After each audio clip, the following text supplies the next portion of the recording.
कभी अपनी ज़रूरत के लिए या कभी बिजनेस करने के लिए और कभी कभी किसी को देने के लिए और कई बारी छोटी होने के कारण बड़ी प्रॉपर्टी लेने के लिए आप अपनी प्रॉपर्टी बेचना चाहते हैं पर वो बिक नहीं रही होती।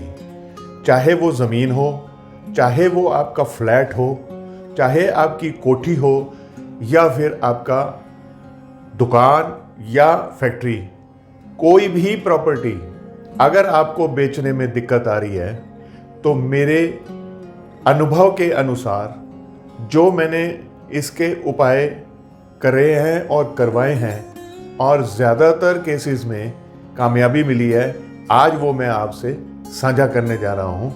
नमस्कार, मैं एस्ट्रो केवल आज आपके सामने प्रॉपर्टी कैसे बेचे जल्दी से जल्दी इसके कुछ उपाय लेकर आया हूँ। देखिए, सबसे पहले तो बात यह है कि जो भी प्रॉपर्टी आप बेचना चाहते हैं, एक तो उसके ऊपर कोई भी सरकारी ऐसा रोक नहीं हो कि ये प्रॉपर्टी को कानूनन बेचा ना जा सका हो।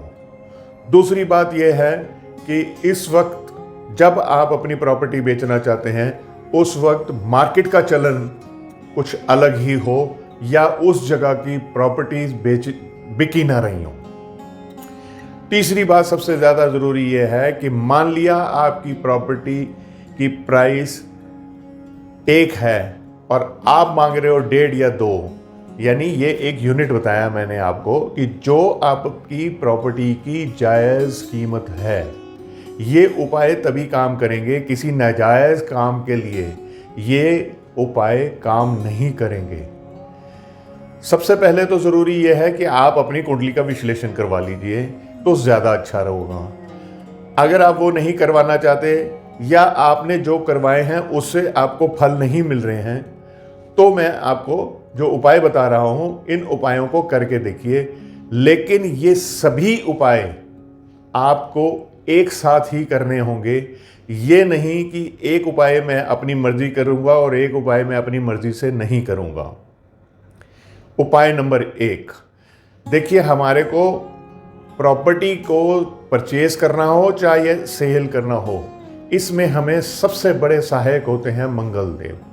सो मंगल देव के लिए एक उपाय तो बहुत ज़रूरी ये है कि आप हर मंगलवार यानी शुक्ल पक्ष के पहले या दूसरे मंगलवार से शुरू करके हर मंगलवार बजरंगबली को आप मंदिर में जाएं, भगवान राम के दर्शन करें और उसके बाद बजरंगबली जी के सामने आप मीठा प्रसाद अर्पण करें और वहीं खड़े होकर या बैठकर हनुमान चालीसा का पाठ करें। उसके बाद जब पंडित जी आपको प्रसाद वापस करेंगे, वो प्रसाद आपने बाहर बांट देना है, जो गरीब लोग बैठे होते हैं या कहीं पे भी बांट देना है आपने। एक बात का आप ख्याल रखिए कि ज़रूरी है कि 8 मंगलवार आपने ये उपाय लगातार करना है। इसी दौरान या मेरे और बताए गए उपायों के दौरान अगर बीच में कभी भी आपकी प्रॉपर्टी का सौदा हो जाता है तब भी आपने ये उपाय जितने दिन का मैंने आपको बताया आपको पूरे करने होंगे। अब जिस वक्त आप उनको मिठाई बांटेंगे उस वक्त कोशिश कीजिए कि पंडित जी को आप कुछ दक्षिणा ज़रूर दें। दूसरी बात, यदि आप मंगलवार के बजाय शनिवार को ये उपाय करना चाहते हैं तो शनिवार को भी कर सकते हैं, लेकिन इसमें एक चीज़ ज़रूरी ये है कि शनिवार को अगर आप उपाय करते हैं तो गरीबों को आपने नमकीन भी बांटनी है, मीठा भी बांटना है और नमकीन भी बांटनी है। तो बजरंगबली को आप जब भोग लगा लेंगे उसके बाद जो मिठाई आपको वापस मिलेगी, जो प्रसाद आपको वापस मिलेगा, वो और नमकीन आपने ये बाहर आके गरीबों में बांटनी है। एक बात का और इसमें ज़्यादा आपको ख्याल रखना है कि हर मंगलवार, इन 8 मंगलवार या 8 शनिवार, आप हल अलग किस्म की मिठाई लेकर जाएंगे। जैसे एक बारी आप बूंदी ले गए, एक बारी लड्डू, कभी बर्फी, कभी पेड़े, यानी आठों के आठों मंगलवार आपकी मिठाई अलग होनी चाहिए। नंबर 2, रोज सुबह आपने सूर्य उदय के समय ही आपने सूर्य को जल अर्पण करना है। अगर इसमें 11 दाने आप लाल मिर्च के बीज निकाल के वो भी डालकर आप अगर उनको सूर्य देव को अर्पण करते हैं तो ये भी सोने पे सुहागा वाली बात होगी।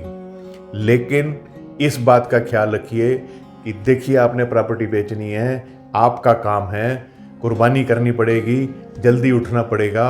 सूर्य उदय के टाइम ही जिस वक्त आप सूर्य देव को अपनी आँखों से, पूरी खुली आँखों से देख सकें, यानी जब वो लाल रंग के होते हैं, तब जल अर्पण करना है आप उन्हें, और कुछ देर उन्हें निहारिए और प्रार्थना कीजिए कि मेरे काम आ जाएं, मेरे पे कृपा करें, क्योंकि सूर्य देव की भी उतनी ही ज़रूरत है जितनी हमें मंगल देव की है। इसके अतिरिक्त हमें शुक्र देव की भी इसमें सहायता की ज़रूरत होगी।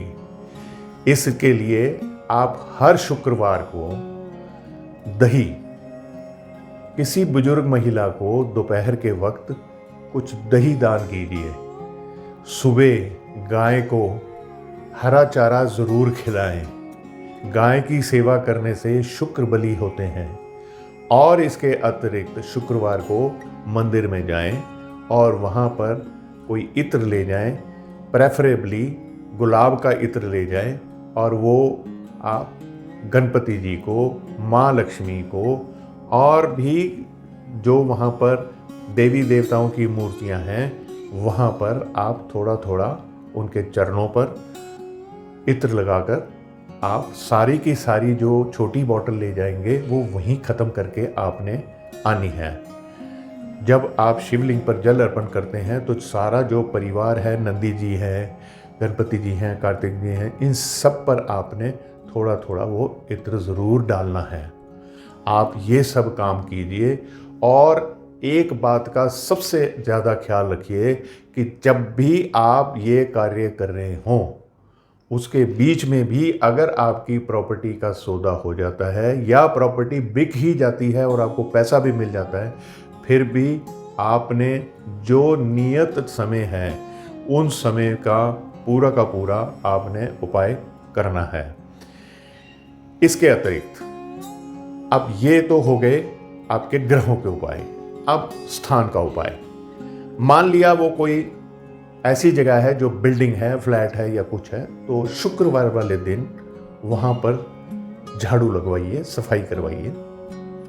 एक काला कपड़ा लीजिए, वो जो सफाई करी है उसमें जो धूल मिट्टी इकट्ठी हुई है वो थोड़ी सी उठाकर उस काले कपड़े पर रखिए। पूरी बिल्डिंग में किसी भी जगह पर कोई कील लगी हुई है तो वो कील निकाल के वो भी उसमें रख दीजिए। अगर कील नहीं लगी हुई तो दरवाजे की चौखट का पेच खोल लीजिए या कील खोल लीजिए, लेकिन कील निकालना बहुत ज़रूरी है। छोटा सा कोई भी छिलका सा जो वहाँ पर वुड वर्क हुआ होगा, जो भी लकड़ी का काम होगा, चौखट होगा, वो भी थोड़ा सा उखाड़ के बीच में रखिए।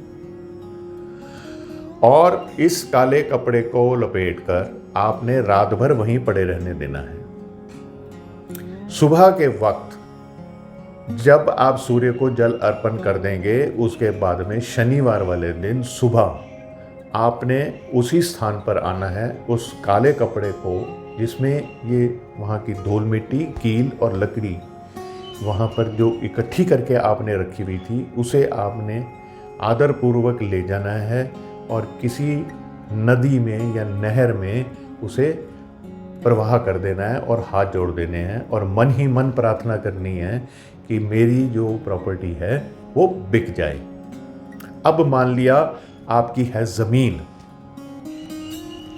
खेत है या प्लॉट है या कुछ है, तो शुक्रवार वाले दिन आप वहाँ चारों कोनों से मिट्टी इकट्ठा कीजिए, ऐसे ही काले कपड़े में रखिए और कोई भी वहाँ पर लकड़ी या खरपतवार निकला हुआ है तो वो तोड़ के बीच में थोड़ी सी डाल लीजिए। मिट्टी कोशिश कीजिए कि खेत की मिट्टी अगर आप ले रहे हैं या प्लॉट की ले रहे हैं तो तकरीबन आधा किलो के करीब वो हो जाए, यानी 5 मुट्ठी तो हो ही जाए, चारों कोनों की एक एक मुट्ठी और सेंटर की एक मुट्ठी। वहाँ पर अगर आपने कोई हाउस बना रखा है, कोई चौकीदार की जगह बनी हुई है या कोई भी कंस्ट्रक्शन हुई हुई है, तो वहाँ से वही कील हो तो कील भी उतारनी है। और अगर कोई लकड़ी का वहाँ पर काम हुआ है तो वो चौखट थोड़ी सी खुरच के उसकी छिलका निकाल के वैसे ही रात भर मध्य में रखना है प्लॉट के, और सुबह सूर्य को जल अर्पण करने के बाद में उसे आदरपूर्वक ले जाना है और उसे आप नदी में प्रवाह कर सकते हैं। यदि ये उपाय आप मंगलवार को करना चाहें तो काले कपड़े के स्थान पर आप लाल कपड़ा इस्तेमाल कीजिए। अब आप अगर इस चीज का व्यापार ही करते हैं तो मेरी ये सलाह है कि आप रोजाना शाम के वक्त मूंग साबुत वो भिगो कर रखें थोड़ी सी, और अगले दिन आप वो पक्षियों को डाल दें जब वो नरम हो जाती है। ये कार्य तो आपको सारी जिंदगी करना चाहिए ताकि आपका जो ये व्यापार है ये दिन दुगनी रात चौगनी तरक्की करता रहे। अगर कोई प्रॉपर्टी किसी कारण से अटक गई है तो वो भी कोई ना कोई रास्ता बनेगा, वो बिक जाएगी। इसके अतिरिक्त जो ज़मीन का बिजनेस करते हैं या जो ज़मीन बेचना चाहते हैं उनके लिए एक और मैं ये बात कहना चाहता हूँ कि वो अपना भोजन, कम से कम एक वक्त का भोजन ज़मीन पर बैठ के यानी धरती पर बैठ के अपना भोजन ग्रहण करा करें। और अगर वो भोजन अपने घर की रसोई में बैठ के कर लें तो ये समझ लिए फिर सोने पे सुहागा वाली बात। उम्मीद करता हूँ कि आपको इस वीडियो में काफ़ी इन्फॉर्मेशन मिल गई होंगी, और यदि कोई प्रॉपर्टी आपकी या आपके किसी जानकार की रुकी हुई है तो आप उसे ये सलाह दे सकते हैं कि वो इस तरीके से इसको बेच सकता है।